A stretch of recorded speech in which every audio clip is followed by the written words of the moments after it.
There is violence in our streets, corruption in our highest offices, aimlessness amongst our youth, anxiety among our elders, and there's a virtual despair among the many who look beyond material success for the inner meaning of their lives. And where examples of morality should be set, the opposite is seen.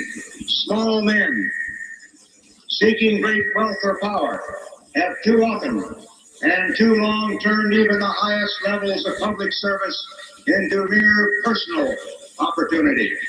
We must know the whole good is the product of many single contributions. And I cherish a day when our children once again will restore as heroes the sort of men and women who, unafraid and undaunted, pursue the truth. Equality, rightly understood, as our founding fathers understood it, leads to liberty and to the emancipation of creative differences. Wrongly understood, as it has been so tragically in our time, it leads first to conformity and then to despotism. I know that freedom is not the fruit of every soil. I know that our own freedom was achieved through centuries by unremitting efforts of brave and wise men. And I know that the road to freedom is a long and a challenging road. And I know also that some men may walk away from it, that some men resist challenge, accepting the false security of governmental paternalism. This again will be a nation of men and women, of families proud of their roles, jealous of their responsibilities, unlimited in their aspirations, a nation where all who can will be self-reliant, with government performing only those needed and constitutionally sanctioned tasks which cannot otherwise be performed. We see in the sanctity of private property the only durable foundation for constitutional government in a free society. We Republicans seek a government that attends to its inherent responsibilities of maintaining a stable monetary and fiscal climate, encouraging a free and a competitive economy, and beyond that, we see and cherish diversity of ways, diversity of thoughts, of motives, and accomplishments. We don't seek to live anyone's life for him. We only seek to secure his rights, guarantee him opportunity. This Republican Party is a party for free men, not for blind followers and not for conformists. Our Republican cause is not to level out the world or make its people conform in computer regimented sameness. Our Republican cause is to free our people and light the way for liberty throughout the world. This party, its good people, and its unquenchable devotion to freedom will not fulfill the purposes of this campaign, which we launch here and now, until our cause has won the day, inspired the world, and shown the way to a tomorrow worthy of all our yesteryears. I would remind you that extremism in the defense of liberty is no vice.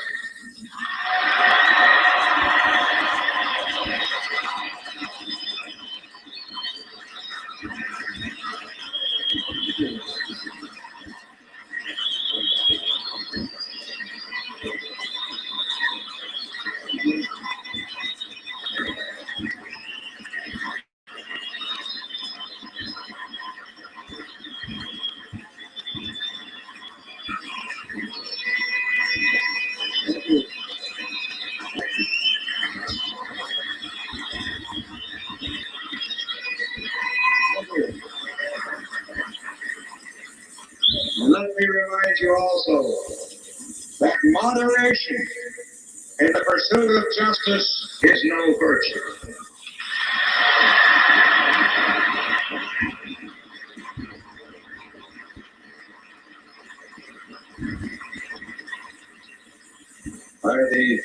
the beauty of the very system we Republicans are pledged to restore and revitalize. The beauty of this federal system of ours is in its reconciliation of diversity with unity. We must not see malice in honest differences of opinion, and no matter how great, so long as they are not inconsistent with the pledges we have given to each other in and through our Constitution.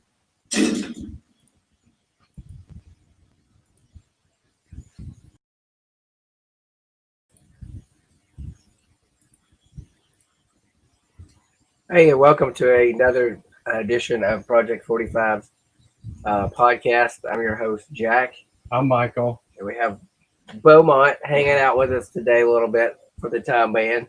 You've just been listening to the 1964 acceptance speech for Barry Goldwater. I consider the viewpoints of Barry Goldwater to be the original Trump. And if you go back and you actually look, which we've covered on this show before, we've talked about Barry Goldwater's campaign in '64, and the parallels of the Trump campaign today about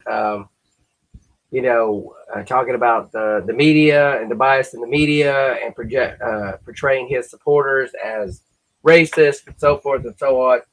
So history does repeat itself. And I'm going to apologize for my voice. I've had a little issue with the voice all week. COVID. It's not COVID all week, so I've got some hot tea to try to keep me going. But it's just been a scratchy voice for the last week. So if I go into a coughing fit, I'll turn it over to you and let you take it from there. And I may have to go out there and just keep coughing. We'll turn it over to Bo. We'll turn it over to Bo here. Bo's never been on camera before. But he's loving the camera today, don't you, Bo? Yes, he's loving the camera. Bo's a rescue dog. He's quite the handful at some time. But all in all, he's a good little hound. He's a good American bloodhound. Good old dog, ain't you, buddy? Look at these ears. Look at these big old ears. He knows things. He knows You things. can't tell him, but he knows. Bo knows what's going on. Bo knows what's going on. He just can't tell us. So we do that. So this show is about, we want to cover the events that have been going on, obviously, for the last week, few days, surrounding the quote unquote insurrection that took place. Yeah. Quote unquote. Yes. I think quote unquote is the key here. Quote unquote. So the mainstream media is trying to tell you that what happened on January the 6th, following Trump's speech in Washington, D.C., is an insurrection, sedition, and that those people that are responsible, that anybody on the Capitol steps, those people should be prosecuted to the fullest extent of the law. Now, I want to go ahead and say that there are aspects to it. He's gonna hang out right there. He may or may not have been on the Capitol. He may have. Bo may or may not have been on the Capitol steps. We'll ask cannot him. Confirm it. We'll ask him. He may be Antifa. We don't know. But the people, they're basically saying that those people are anti-American and seditionists, and that nowhere has our republic ever seen anything like this. But when in reality, the history of the republic is based on incidences just like that. But now the media, the mainstream media, is going to go ahead and tell you that what you saw on January the 6th is so egregious and so full of violence, and so you should be so outraged about it. They don't tell you what happened. They don't dive into the issues that led up to what happened, why it happened. They tell you. Well, let me preempt. They tell you what they want you to think about what they want you to think. And that's the thing. The mainstream media never tells you what's actually happened. The mainstream media tells you what they want you to see and believe. So everything that the mainstream media is telling you that happened probably and didn't happen, because we've seen videos of the Capitol Police actually opening up the barricades and waving people in. Yeah, we're gonna try to So, show you some of those. Yeah, we're going videos. to try to show you some of those videos. So what the mainstream media is telling you happened did not happen. There's even videos of the Capitol Police opening up the doors to the Capitol and letting people in. Not a break-in, but they opened up the doors and they let people come inside. Yeah. So it's just like 9/11. You know, on 9/11, the media told you what they wanted you to believe. But what actually happened? Hang on 1 second. What actually happened on 9/11 was not what the media told us. You know, the media told us planes and all this other stuff. So they told you what they wanted you to believe, not what was actually happening. All right, so Are we going to be able to put these videos I'm gonna on? try to get these videos on here. Let's see. Because it's important that people see what we see, not just us telling people what we see. But and Joy Reid, oh God, she's a racist. Yeah. She's an absolute racist. Joy Reid is Well, a racist. let's start with this video that I was trying to pull up. That's what was the sound that was going over you here. So you're going to see the doors of the Capitol in this video. If I can get it to show you here in a second, you're going to see secure doors of the Capitol be open. And then you're going to see in this video, you're going to see law enforcement basically just say, hey, come on in, welcome. Hey, there's a cup of tea over there, some cookies, y'all enjoy. There's no resistance. There's no anything to the. I mean, these cops are sitting by unafraid, unthreatened, regardless of what's going on in the outside. They're telling you on the outside the cops are being beaten and cops are being destroyed, being injured or whatever. But please don't let us forget to talk about the suicide of the cop. Yeah, but these cops are just nonchalantly letting these people enter in. So let me see if I can get it pulled up here and share screen. I'm going to do a couple things here. Share this.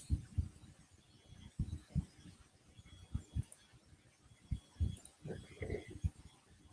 Video. All right, so here we go. This should work.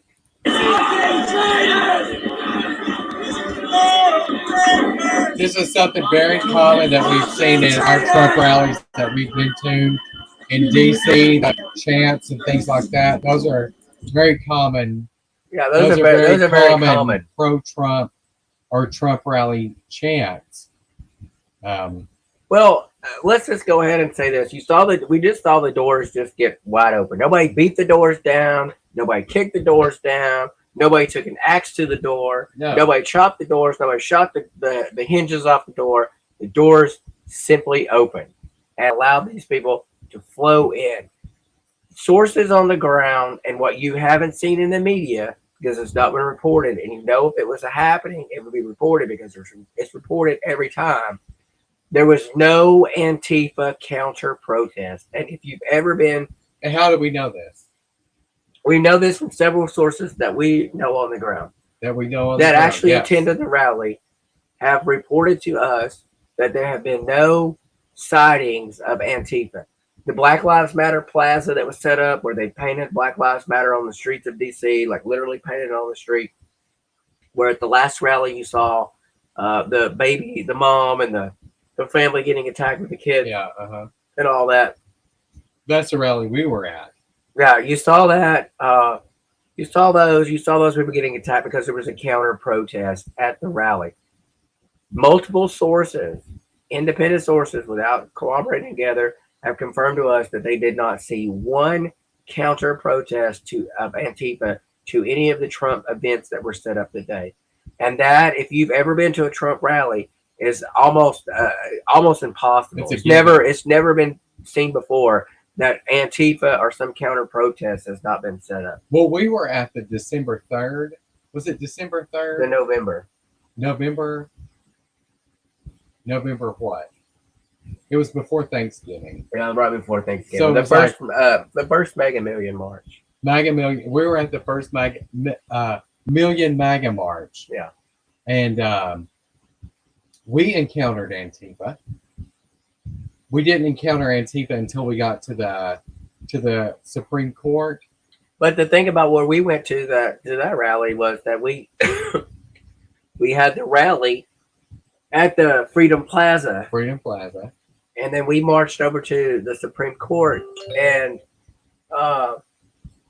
Antifa had already set up at the Supreme Court. So there was there was an awareness by Antifa and a presence enough to know that we were going to be marching to the Supreme Court, Yeah. and they set up their campment there, and they also set up along the Black Lives Matter alley Yeah. or boulevard or street or whatever it is.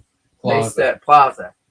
They set up around that area as well. So in this rally, there was none of that. There was no Antifa waiting on Trump supporters to leave the Trump rally at the ellipse of the White House that we're going to march to the Capitol.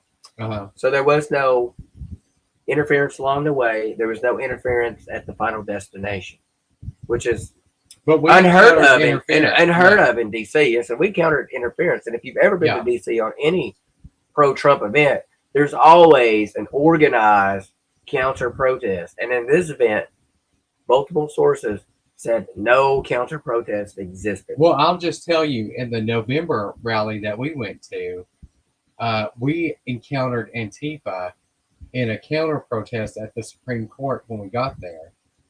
And also, Antifa infiltrated our side of the rally. They did. They They did. There was members of Antifa on our side of the rally.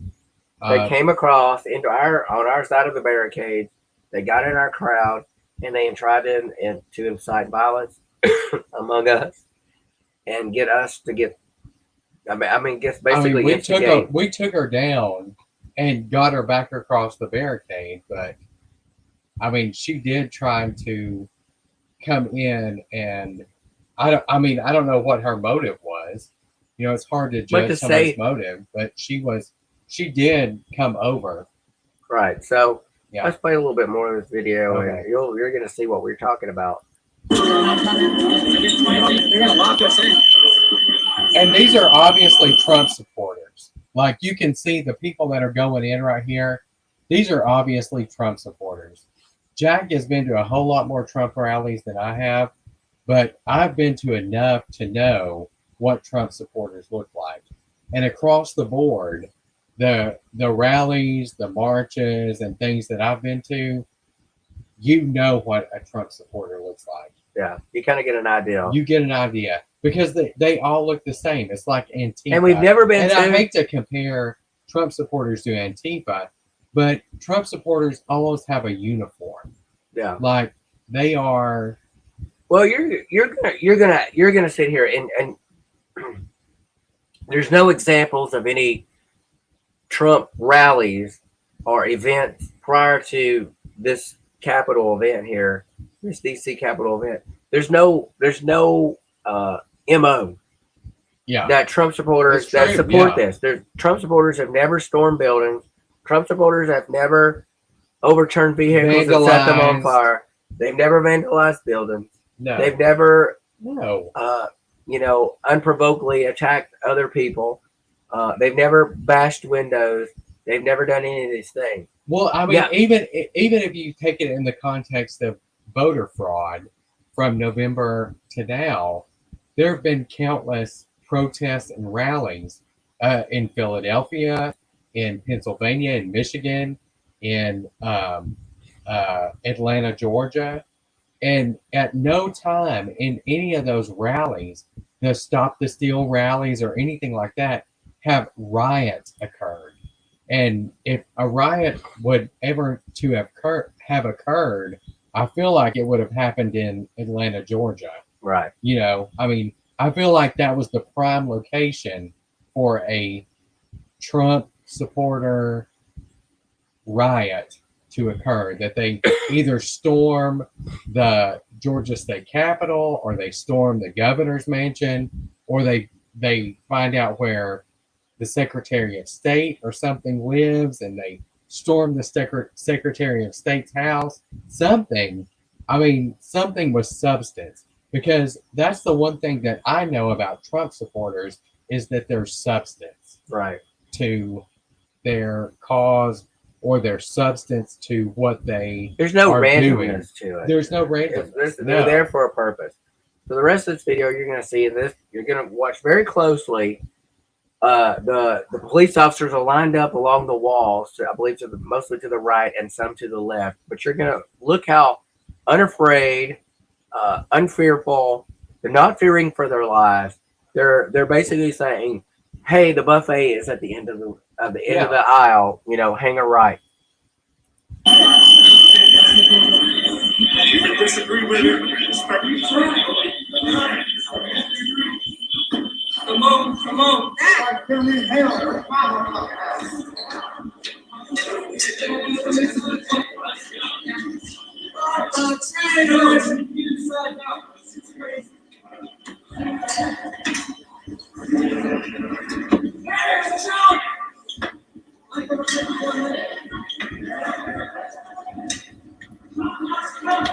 Unscared photographer. Yeah. They're like tourists going in. So you saw in that video, basically, let me get this off of here. So you saw basically in that video, the doors open to the Capitol. The police just stood by and let everybody come in. Now, this was an insurrection to seize power in the government. Do you think the police officers would have opened the door and said, come on in to the Capitol, where the highest, most powerful people in the world are now gathered? Come on in. There would be a fight to the death aspect to this. Well, for People one would thing, have showed up armed, willing to take over. They would have showed up armed, and they would have went in by the thousands, and they would not have gave up the Capitol. They would not have said it's a 6 they would p.m. still curfew. be there. They would still be there. We would be negotiating with the leader of the insurrection right now for the Capitol. Or we would be preparing a military intervention to take back the Capitol. And Yeah. we're not. No, And it we're never not. happened. It was not an insurrection. For one thing, the doors would have been kicked in. The doors were not kicked in. The doors were opened from the inside. The doors were opened from the inside. So that's another thing. And the Trump supporters were going in there like tourists, taking pictures. I mean, this is how simple, I hate to say it, but this is how simple Trump supporters are. They're going in there like tourists taking pictures because the doors were open for them and they were told to come on in, because it's a narrative. You've got to understand that it's a narrative. And there are people on the ground that are saying that sledgehammers were passed forward and they broke out the windows, and Trump supporters were there saying, don't break the windows out, stop breaking the windows out, don't do that. So what actually happened is not what the news, the mainstream media, is telling you. It's not what CNN is telling you. It's not what MSNBC or Faith Abube at ABC is telling you. Right. The reality is, people, I'm going to go back to our very first, I don't even remember when our very first show was, but it's probably been 2 years ago or a year and a half ago. But our very first show that we talked about thinking critically. And I think that is the most integral part of being a human being is that we have the ability to think critically. We have the ability to look at what we are seeing and listen at the same time to what we are being told and say, hey, what I'm being told is not what I'm seeing. So all the media is telling you that this is an insurrection, it's a coup, it's all this rigmarole, and impeach Trump, and Nancy Pelosi is on 60 Minutes probably in an hour and 15 minutes. An hour and 15 minutes from now, Nancy Pelosi is going to be on 60 Minutes saying that she heard these protesters saying, go after the speaker. I know she has staff. We got to get her. So let me tell you, if you ushered Nancy Pelosi, the third in line for the presidency of the United States, if you saw this coming and you ushered her rear end out of the Capitol building, the House of Representatives, you ushered her out of there, how does she have time to hear people saying, we're coming for the speaker, we're going to hang her, we're going to kill her? No.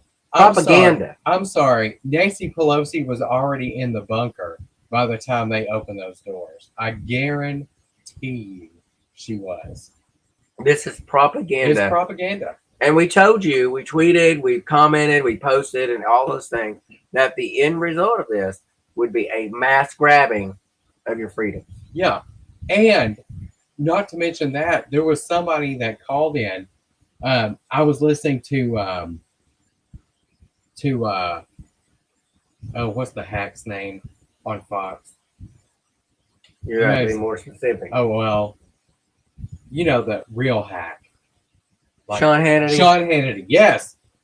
I was listening to Sean Hannity's show on satellite radio when I was coming home from work the other night, and a guy called in, and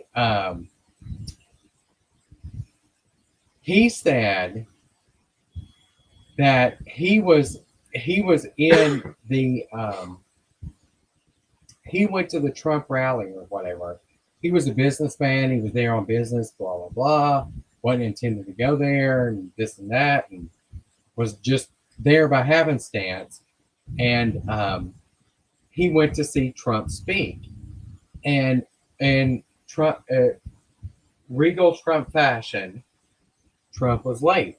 Which I mean, personally, I think this is a Secret Service type of thing. You know, like you say, the speech is going to be at 12 o'clock. So Secret Service, you know, everybody's there at 12 o'clock, but Secret Service holds the president for security purposes. So it's not that he's late because he's a douchebag or something like that. Like, you know, I'm a douchebag, I'm late. He's late because of security reasons. But that's my own personal analysis of Trump always being late. Yeah. Anyway, so he said that Trump started his speech around noon or after, and that his speech wasn't concluded until 1 p.m. Eastern time, which is Washington time, and that the quote-unquote insurrection occurred at 1:10, and they were like a mile to a mile, or they were like a half a mile or close to a mile away from the Capitol at that point in time. So you have thousands of people a mile to a half a mile away from the Capitol at 1 o'clock when Trump concluded his speech. And now this is all based on the premise that Trump incited this insurrection. Okay. So thousands and thousands of people are a half a mile, we'll just give it that, a half a mile away from the Capitol at 1 p.m. And the quote unquote insurrection occurred at 1:10. So you know, as well as I know, that you cannot go a half a mile in 10 minutes. Not with a crowd of 1,000 people. Or let's just say it's 15,000 people. 15,000 people can't travel a half a mile in 10 minutes. So Right. most likely the people that were at Trump's speech were not those people that were let through the barricades by Capitol Police and let into the Capitol by Capitol Police. Because like I know, when we were there in November for that rally, the Stop the Steal rally, the Million MAGA March, Right. that there were thousands of people at Freedom Plaza. But when we got to the Supreme Court, there were thousands of people Already there. there.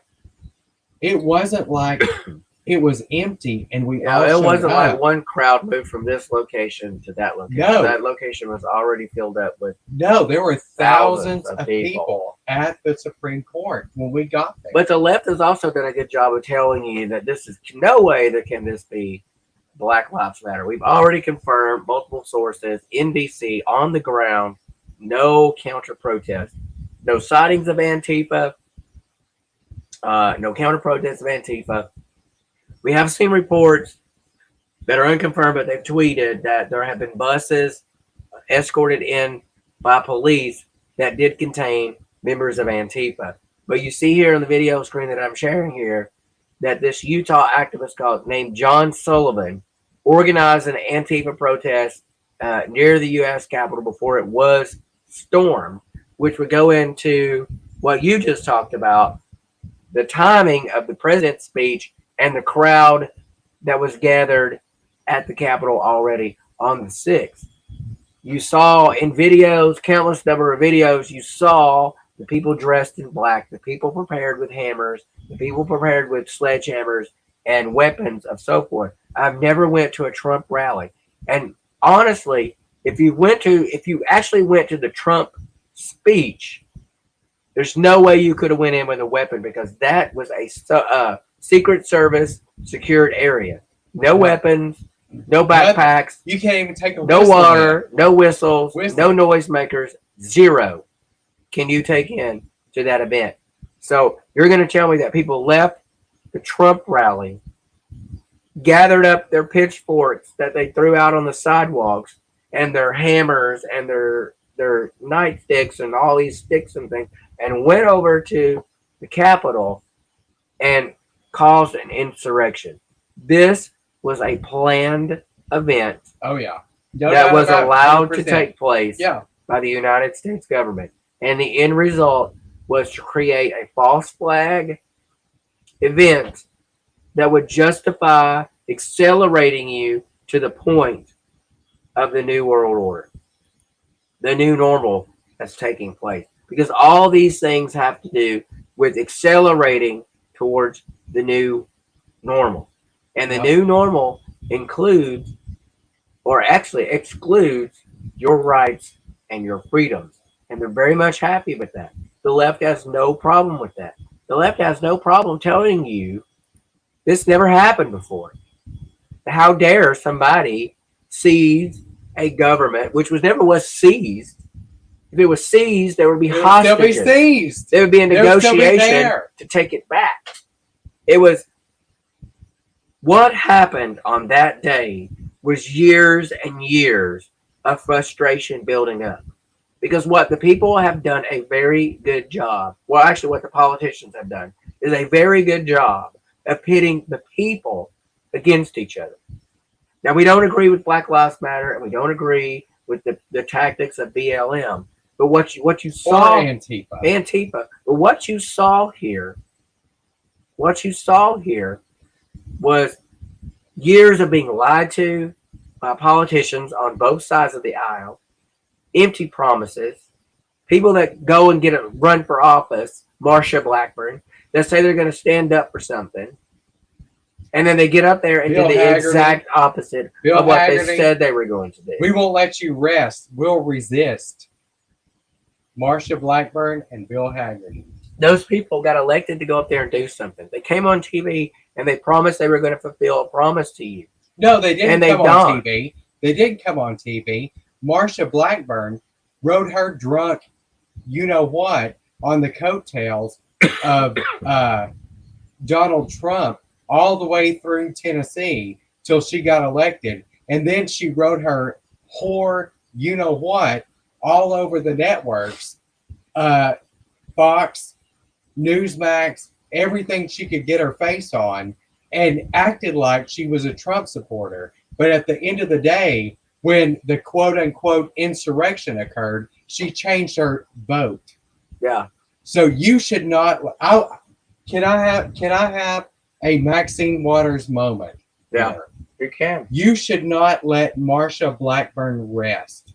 If you see her at the gas station, if you see her I don't think she in pumps her own gas. if you see her in a restaurant, In a high-end restaurant in D.C. yes, if you see her anywhere, you should not let Marsha Blackburn rest. If she's pumping her gasoline at a gasoline station, do not let her rest. So what? Tennesseans, do not let Marsha Blackburn rest. No matter what state you live in, if your legislator, your senator, your representative did not fulfill what they said they were going to do not let them rest. We have no plan to let that is the Marsha Blackburn problem. rest. That is the problem between the Democrats and the Republicans now. The Democrats have done a very good job of taking it to people. And the Republicans have done a very good job of saying, we're going to take a high ground. Well, guess what? The high ground is not working. The high ground is not being listened to. The media is going to tell you that this has never happened before. You know what Eric Holder said? He said, when they go low, you go lower. Yeah. The time is now to That's secure. the Democrat plan. When you go low, they go lower. They go lower. That is the Democrat plan. They accuse you, or they accuse the other side of doing what they're going to What do. they are already doing. Because they've deflected and said, look over here. They're doing this. It's called And you get projection. you get outraged with that while they're over here doing exactly the same thing. Seizing control. The difference. Well, I'm going to play this, and I'm going to play this video for you. Let me find this video. And I'm going to play this video, and it's going to piss me off, and I'm going to say what I need to be said. I think it's this one. No one can tell. All right, let me get this shared with you guys.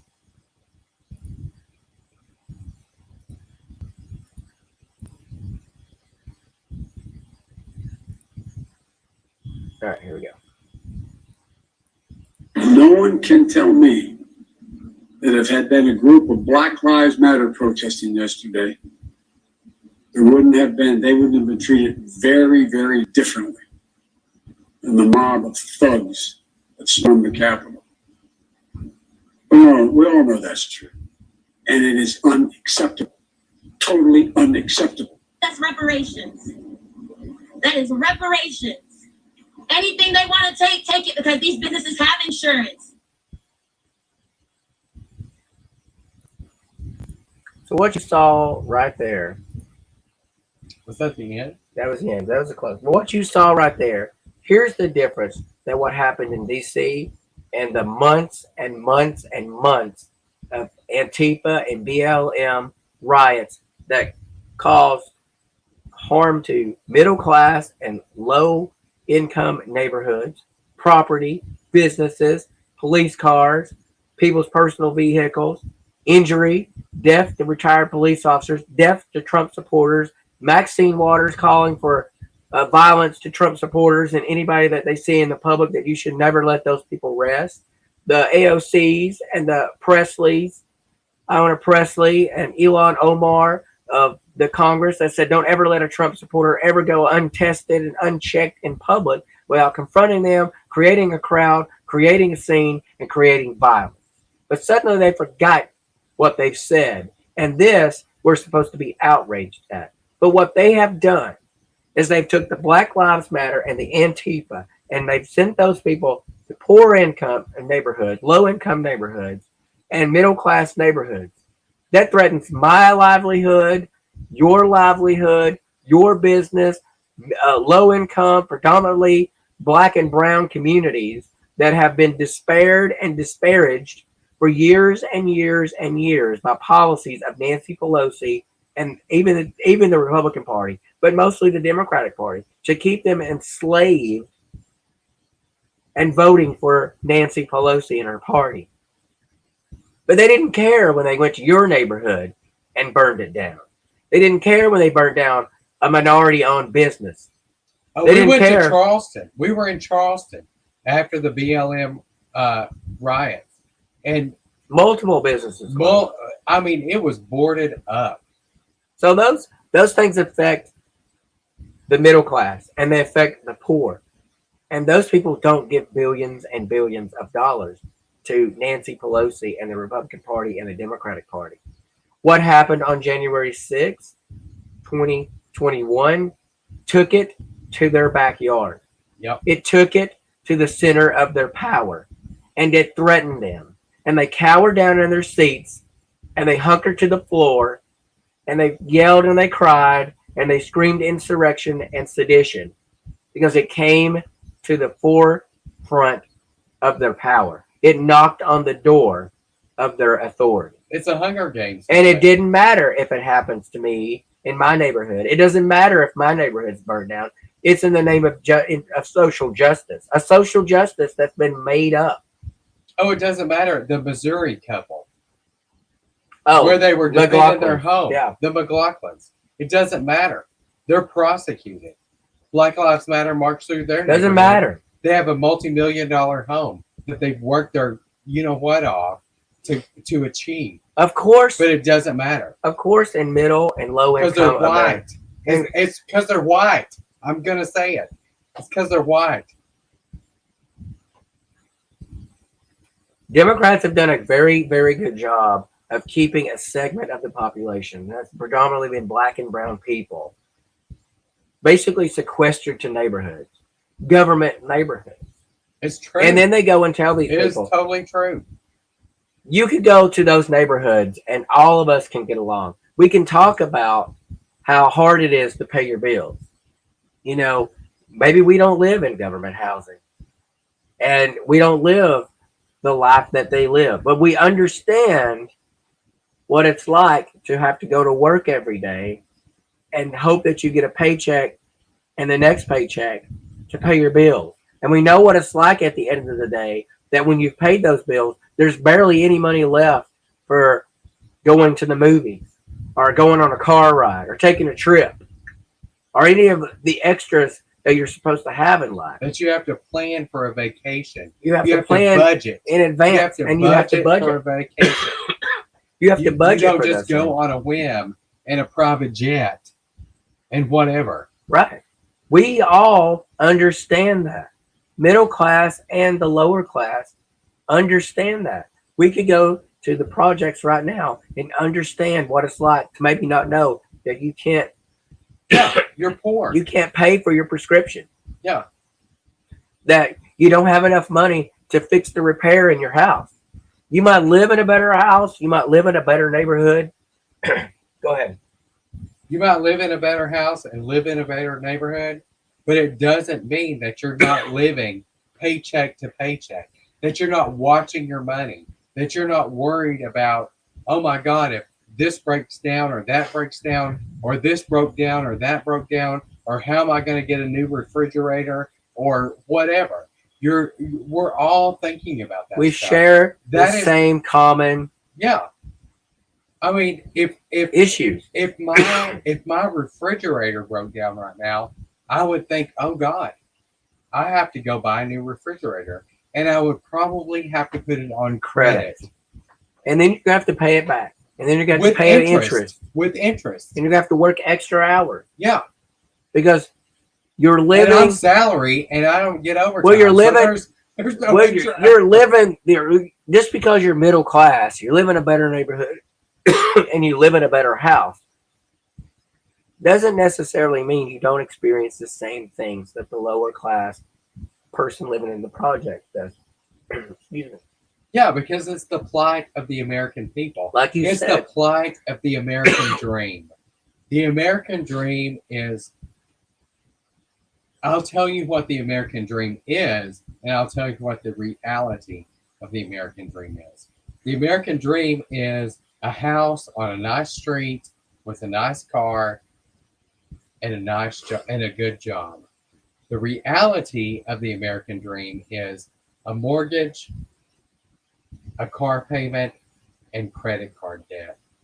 That is the reality of the American dream. Right. Just like you said, you know, living in middle class America in a nicer neighborhood or a nicer house doesn't mean you're any better off than the plights of the people that live in the projects down the street. The situation may be more desperate and dire than your situation as in a whole, but you understand what it's like to know that the refrigerator breaks down. You know, yeah, you have the access to the credit to go get it, but that doesn't mean it makes it any more easier for you to go get it. Yeah, you got a refrigerator and you replace that, but you got to work. You've got to find the hours. You've got to divert money that you had for X. You got to now put it over here to Y. And yeah, because that refrigerator that's $600 or whatever is going to have a 20% interest on it for the next 5 years. Yeah. You're probably not going to pay off that refrigerator for 5 years. So that's the difference. So what happened on January the 6th is that you took the movement to the back door of the people with power, and they are not going to stand for that. Yeah. Because you immediately watched Democrats and Republicans swoop together like a swarm of bees. Because they are one and and the stood same. together and said, One and the same. The modern Republican Party and the modern Democratic Party One and the are same. no different. They are one and the same. No. The ideal to consolidate their power is to keep you, the American people, at odds with each other. Now, like I said, we don't agree with the tactics of Antifa and Black Lives Matter and so forth. But we have talked to Antifa, and we've talked to members of Antifa, and we've talked about this on our show. In the grand scheme of things, we actually want the same thing. Now, we disagree about how to get there. Yeah. But what we said this was going to do was going to usher in a new set of restrictions to take away your freedoms. And we watched that when they took conservatives and President Trump from Twitter and Facebook and social media. If you think Facebook and social media, Twitter, is there for your benefit, you are sadly mistaken. It is there for your fault. It's only that we can, while we can, broadcast videos like this. Well, there's all these Sacha Baron Cohens of the world coming out saying that they think it's a wonderful thing that Trump has been censored from Twitter. But tell the story you told me about Kathy Griffin. Well, Kathy Griffin, you all know the Kathy Griffin with the decapitated head of Trump that she held up a while back. Got censored. She did not get banned from Twitter. She did not get banned. FYI. Well, I think maybe she did for a split second. But she's done nothing for the past few days but advocate for every pro-Trump account to be shut down, that anybody that supports Trump should not be allowed on social media. You shouldn't have an account, and you should be fired from your job. You should be shunned from society. Which this is happening. And it's happening. It's crazy. I'll interrupt you to say that people who were at that rally and were on the steps or whatever of the Capitol are being fired from their jobs. Not like McDonald's workers, but these are like professional legislatures in states are being fired or resigning or fired from their jobs for being at a pro-Trump rally. This is Nazi Germany style censorship. They always call us the Nazi Party in Germany staged an event and blamed it on the opposition, and they used that to justify. Reichstag. Yes, they used that. Excuse me. They used that to justify taking away more constitutional rights of the German people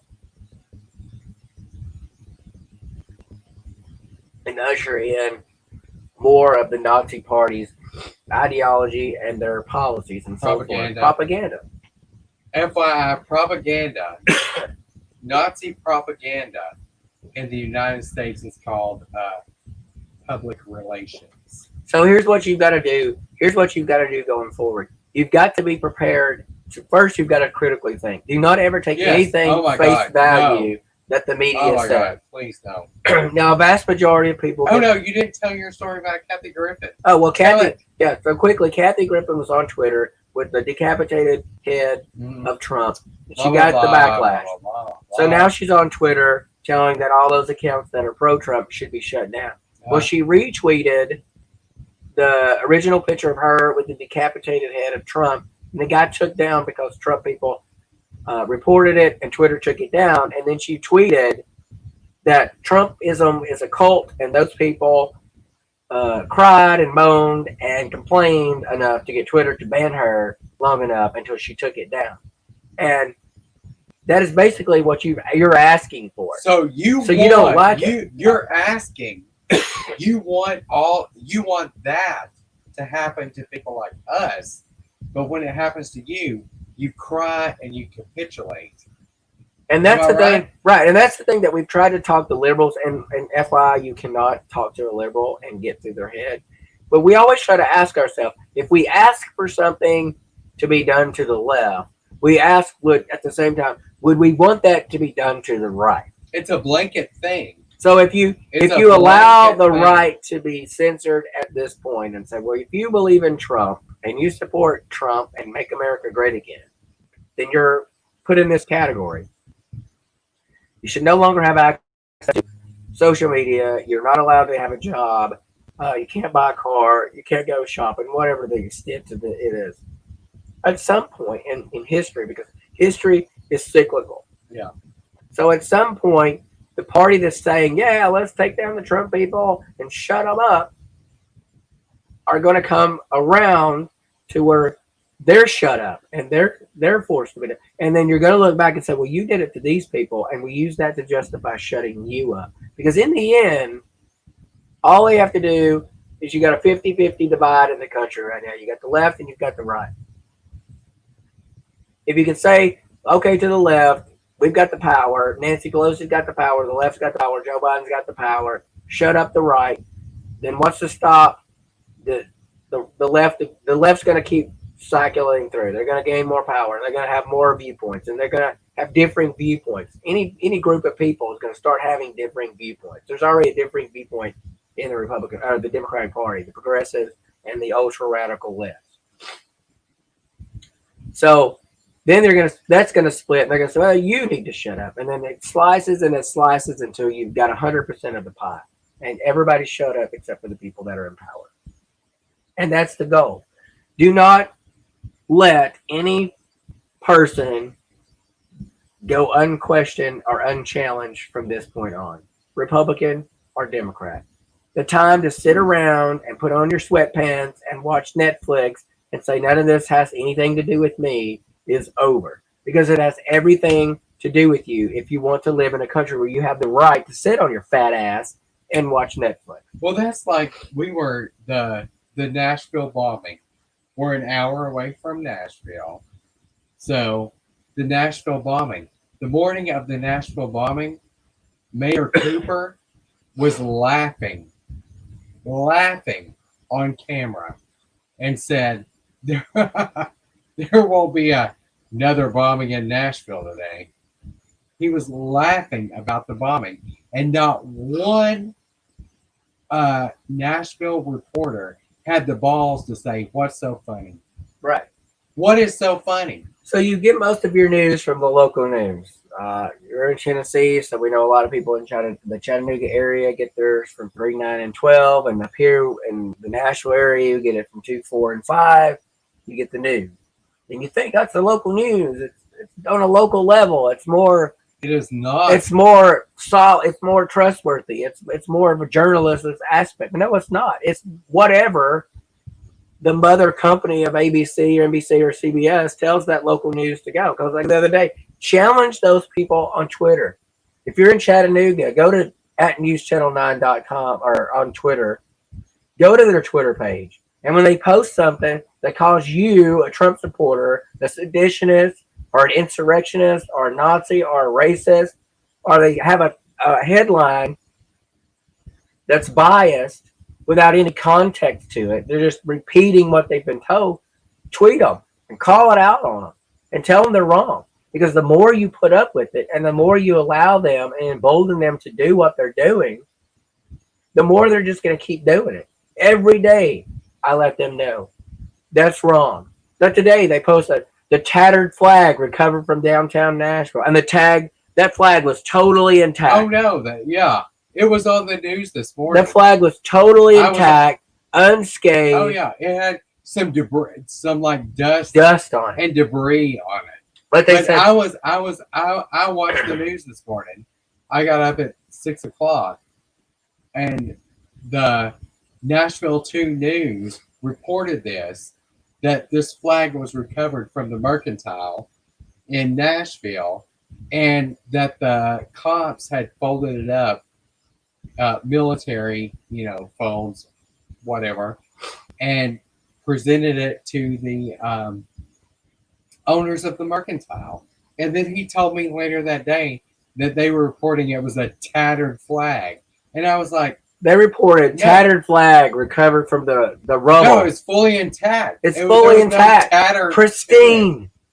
There was no tatter to it. But tattered elicits an emotional response that brings you into the. There was no tatter. You've got to stop that. You've got to tell media that is no longer acceptable. Now, I want to close out real quick because we're got to go. I want to close out really quick with what we've talked about and what you need to be prepared for real quick. Oh, we got to talk about this. Oh, yeah. We'll talk about that, and that will actually. I'm going to go. I'm going to go get some refresh for my throat while you try to talk about this preacher. Okay. And then I'm going to come back. So my uncle is a ex-military guy, kind of in the same vein that I am in, but a little more extreme. If stuff ever goes down, I want to be with him because he's prepared. But he's kind of like a doomsday prepper.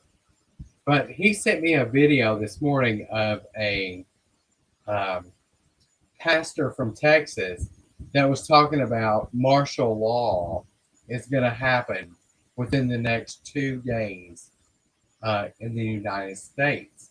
So I listened to it and I was afraid. I was kind of concerned when I first listened to it because I know the things that are going on in D.C. There's the National Guard deployed in D.C.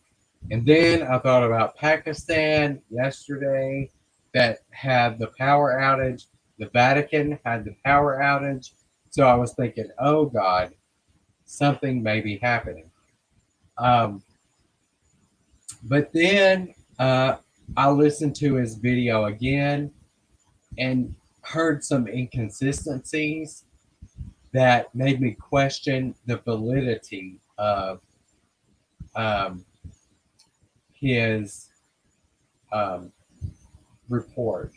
So he said that inside sources in the government have told him that within the next 2 to 3 days, there's going to be martial law in the United States.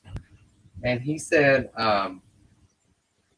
that we should have 30 days of prescriptions, but only 2 weeks of food. Right. So and martial law would last 30 days.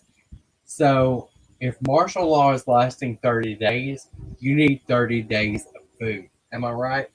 I would imagine so. If you need 30 days of prescription, you need 30 days of food. He also said that cash. How can you be serious with this stuff? He also said that cash. You need cash, with raw cash. Martial law, I don't really feel like cash is going to be king. And that's what he said in his video, that cash is king. Cash is not king because cash is worthless. He also referenced the FDR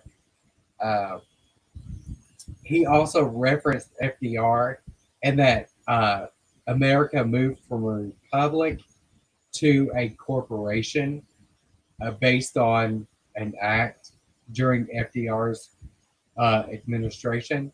So if that is true, then cash is not king because cash transferred to a fiat currency. So cash is not king. No. And also, he got impeached. Nixon moved our currency from the gold standard to no value. So I'm sorry to tell you, but your money has zero value except the value that the government ascribes to it. So if the government no longer ascribes value to your currency, it has no value. So if the dollar collapses, am I right? Am I telling the truth? Yeah. Okay, so if the dollar collapses or the government, the treasury, they decide to no longer ascribe value to the dollar, then it has no value because it's paper. I mean, it's special paper with special security things. It's only allowed by the government to have the value that it actually has. By the government to have value because it has no gold standard. We can thank Nixon for that. Right. So and you can thank Trump, who promised to bring it back to the gold standard, for And not he bringing was it back not. to the gold standard. yeah, you can. So We Trump, have faults with Trump is Trump. not without faults, No, but he Trump has is faults. Trump is the buffer between absolute So socialism. I don't think. No, let me get to my point. Yeah, So get I your don't point. think. I don't think that martial law is going to be declared. If any of you have seen this video of this guy on Facebook or whatever, I'm sure many have. I don't think there's going to be martial law in the next 2 to 3 days. But if there is, you're too late. I mean, if you're not ready now for martial law tomorrow, then you're not ready. I will just tell you this. This is what I told my sister earlier today. You need to be prepared for anything at any time. Don't believe people who are coming on Facebook telling you prepare for this tomorrow or prepare for this in 12 hours. Don't believe them. But something is coming. Well, people that say that that these things are going to happen tomorrow. Okay, Oh, we have seen no evidence. right. You have from to anybody else take that. that is We're going to saying say this. something in a minute that you're going to have to go and do your own research and consider and figure out whether you believe us or not. But we truly believe what we're about to say. But if somebody says that tomorrow I have on good authority that I talked to Joe Blow at a coffee shop that happens to work for the Department of Defense, and he told me that this is about to happen. Well, what are the odds that he just told that one guy that somebody else does the same piece of information? So look for those. Yeah, that's what we look for. So when somebody says that, look for those things. We looked, and he researched, and nobody else was claiming these things. Nobody else was alluding to these things. I looked up the FCC paperwork that he claimed, and it was just a general release of a reminder. It was like an annual reminder that this is your requirement. You know when you get it from your credit card company, your privacy statement, updated privacy statement. Yeah, that's basically what it was. Like, this is a general rules of what you need to report, when you need to report it, what needs to be included in the report. Yeah, and that's all on there. You can go to the on Twitter. You can go just type in the FCC and look on Twitter. And if you got that preacher's video, you can look at the date. I believe it's January the 7th or something along the line. But you can find the dates and you can read the memo for yourself in its entirety. And it basically just an annual reminder of your obligation as a telecommunication licensed broadcaster, Entity, yeah. what you have to comply with the FCC. So that leads us to what we're about to say in the preparation, and take it for what it's worth. Do your own research. We're not going to spoon feed you like these other places do, but we're not going to sit here and drum up wild conspiracy theories and say, well, this is what's And that's happening what tomorrow. I feel like that's what he did, because he lied about the FCC thing. Right. He So- said that it said something that it did not say. We do a lot of talking with people on the ground in situations. We do a lot of research with situations. We do a lot of putting together various pieces of the puzzle that doesn't automatically translate into a YouTube video that I could sit here and show. Well, here's a YouTube video that says exactly what I just said, but I'm just repeating it. It's a lot of information that we take in, and a lot of clues, a lot of critical A thinking, lot of critical picking up. things. So if you think about martial law and that preacher's aspect, you got to think, well, what are the movements of the military? There's going to be strategic movements in major cities, and you're just not seeing that right now. And that's something that maybe you need to pay attention to and be aware of, and look for those movements.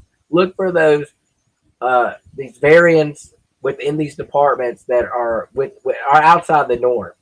With that being said, we've talked about before the Event 201, the Event 201 and scenarios that basically was a practice run for an outbreak such as COVID-19, and here we are in COVID-19.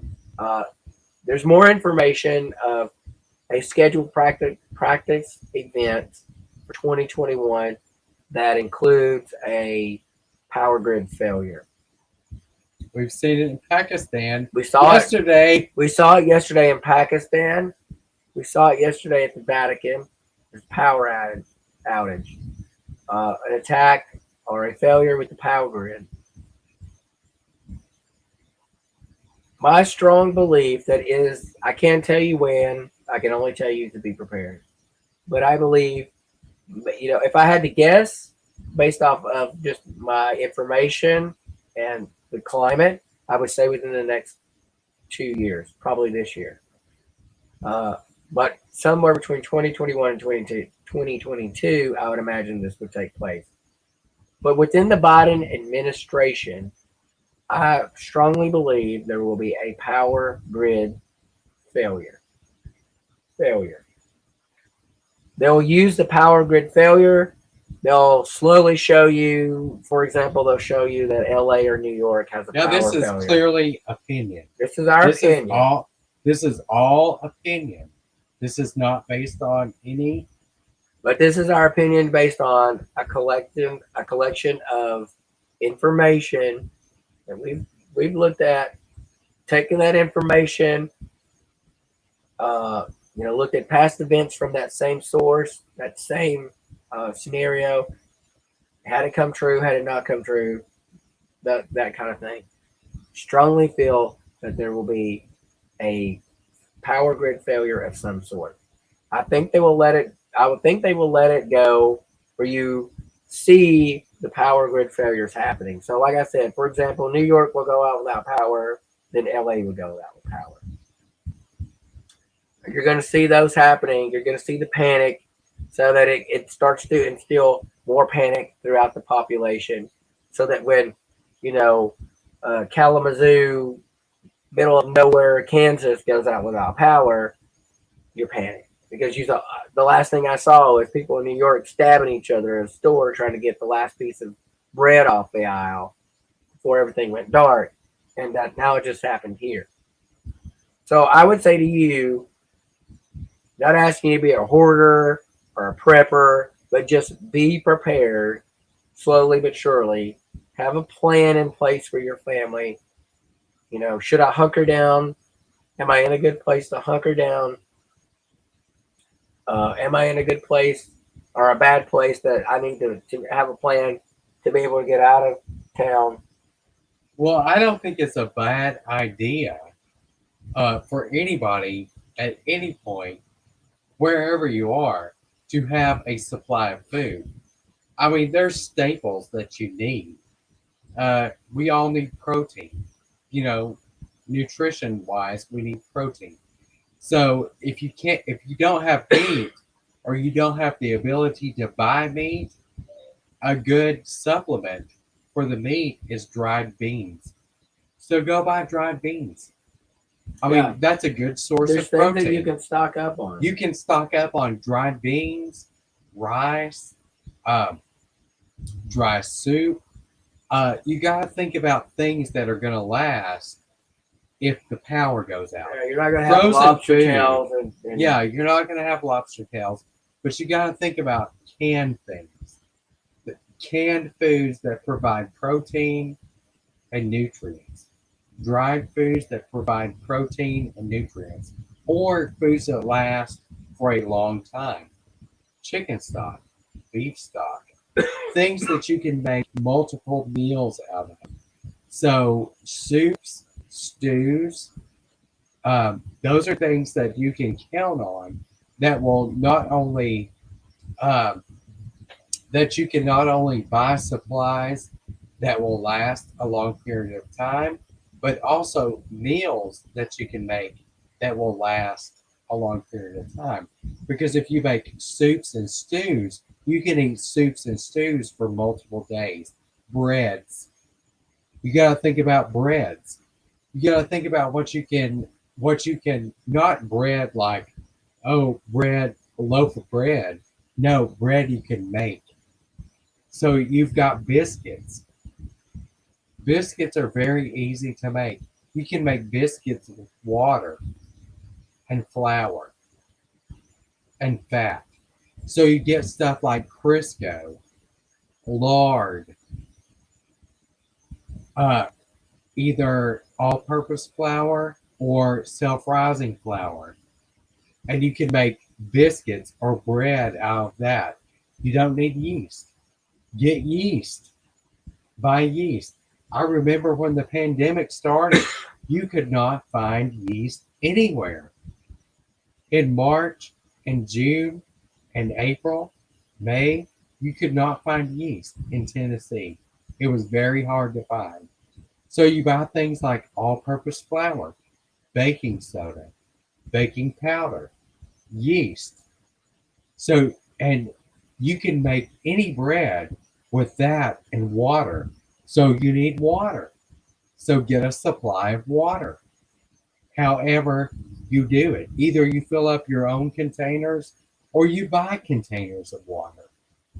So those are staples of life that have existed for thousands and thousands of years.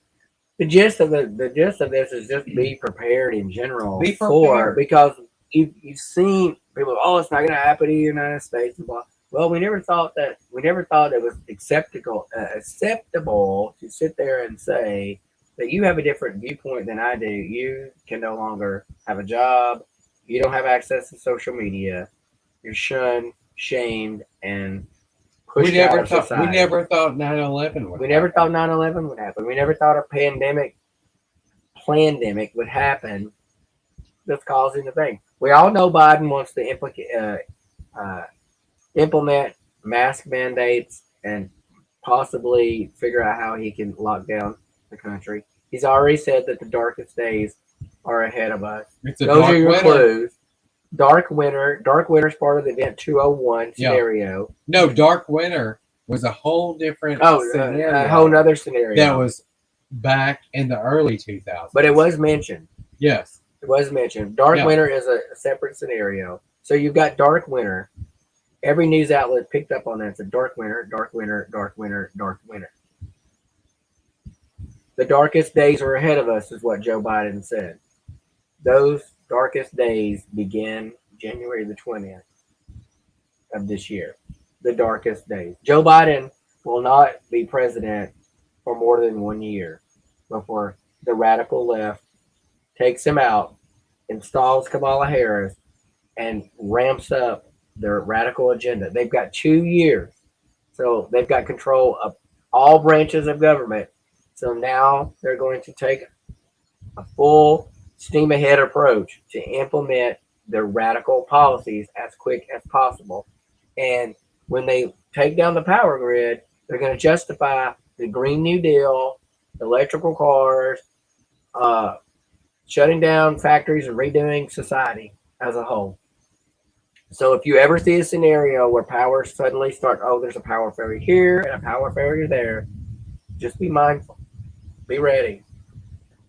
Just stock up on simple things like Michael described that is that can be stored and can last for a while. If you live in a highly populated area, Good luck. good luck, but have a plan to get out as quick as possible. Uh, it wouldn't hurt if you saw it happening, whether, 100 false alarms compared to that one real alarm. I'd rather be wrong, those 99 times than be wrong on that one time that I needed to be right on.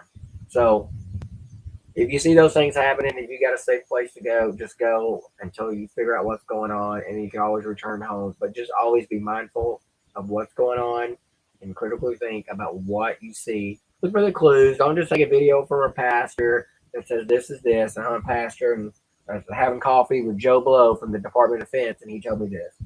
So I don't have anything else. Do you have anything else, Michael? Nope. All right, we're gonna close out with our theme song. And make sure you share this video with your friends, like it, subscribe, tune in, whatever. We don't know how long we're going to be on Facebook, or Twitter, or YouTube, or any of these platforms before we're completely taken down. But we want to get our viewpoints out in our message. And this is simply viewpoint, so don't take it at face value. But No. that's what it is. So I'm your host, Jack. You got And we should pray. yes, we should pray. Yes, we should pray.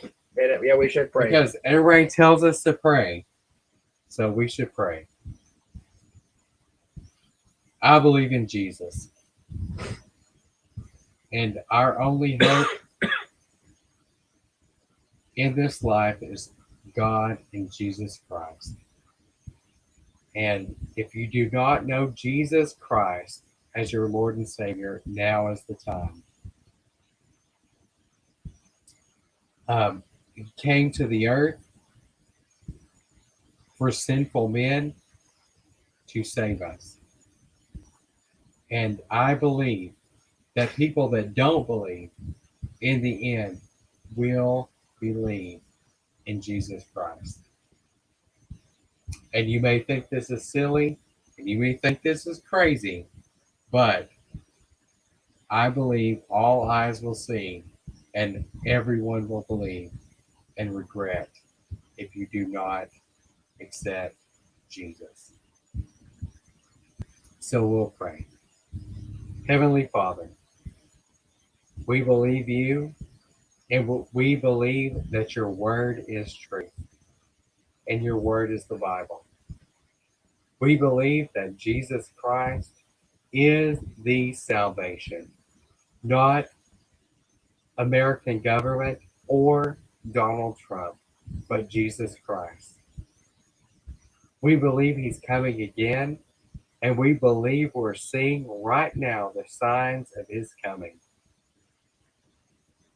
He said in his word that as it was in the days of Noah, when debauchery and sin and a righteous man was scarce, that it would be in the days of the coming of the Son of Man. And that's the end days. That we would see nations like the kings of the East in China, in Turkey, in Assyria, which is modern day Syria.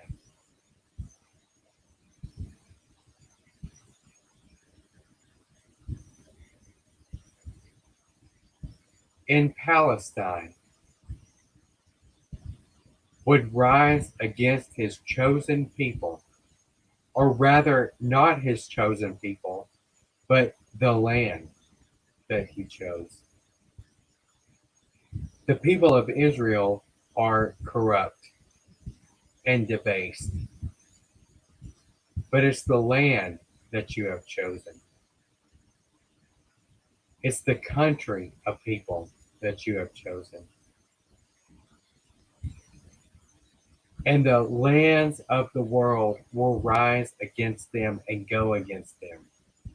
Rosh, which is Russia, will rise against them and go against them. The kings of the east, China, will go against them. And we see China rising now. And I say, God help America. God help America to be on the right side, to know where to go. I know in my heart that there are righteous people in America. And please help us to stand. Please help us to know and do the right thing at the right time. No matter our government or our leadership or the aristocracy of America, we see America falling.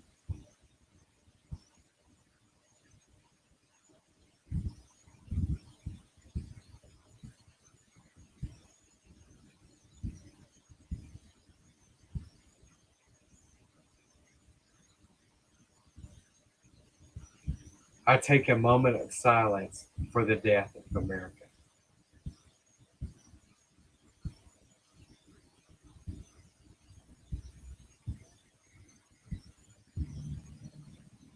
Because we see America falling.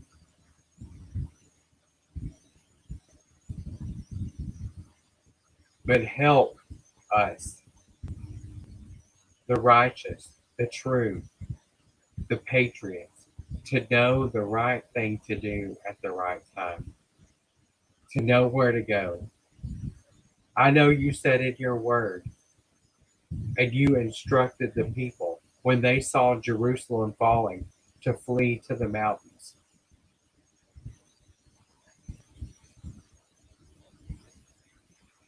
So help us to know the right time to flee to the mountains.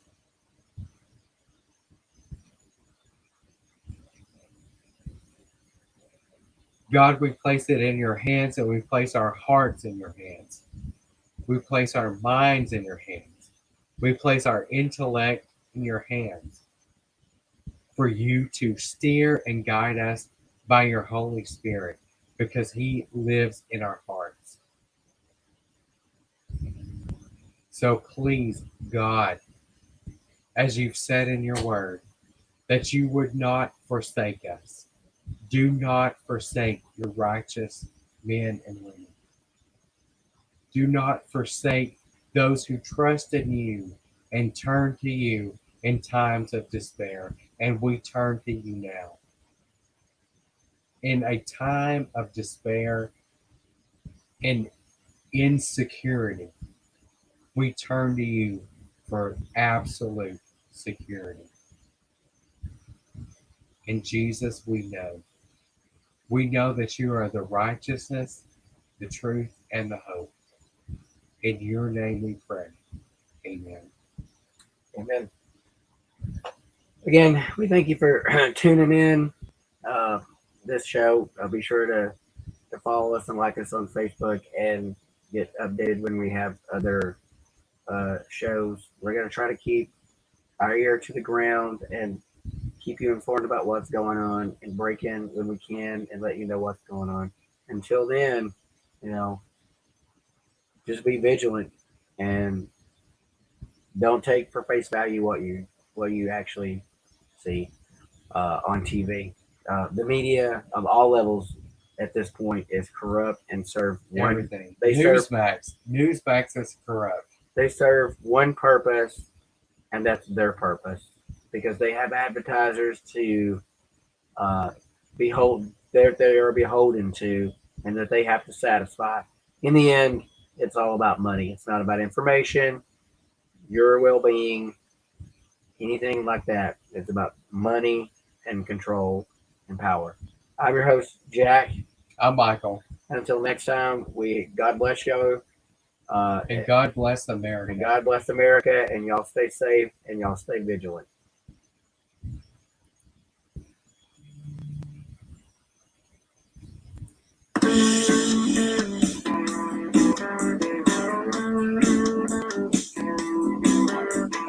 Nothing sacred around here. When the game feels upon me, if the easily hurt, leave the feelings at home. If you don't like it, don't throw them a bone. If I'm pissing you off, you can leave. Just get your ass in here. Nothing sacred round here.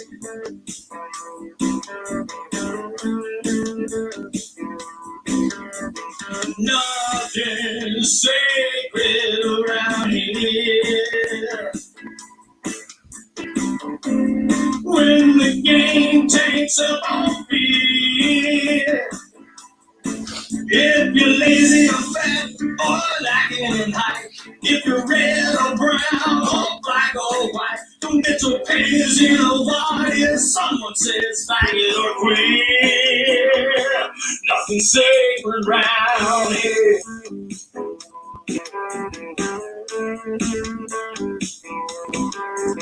Nothing sacred around here.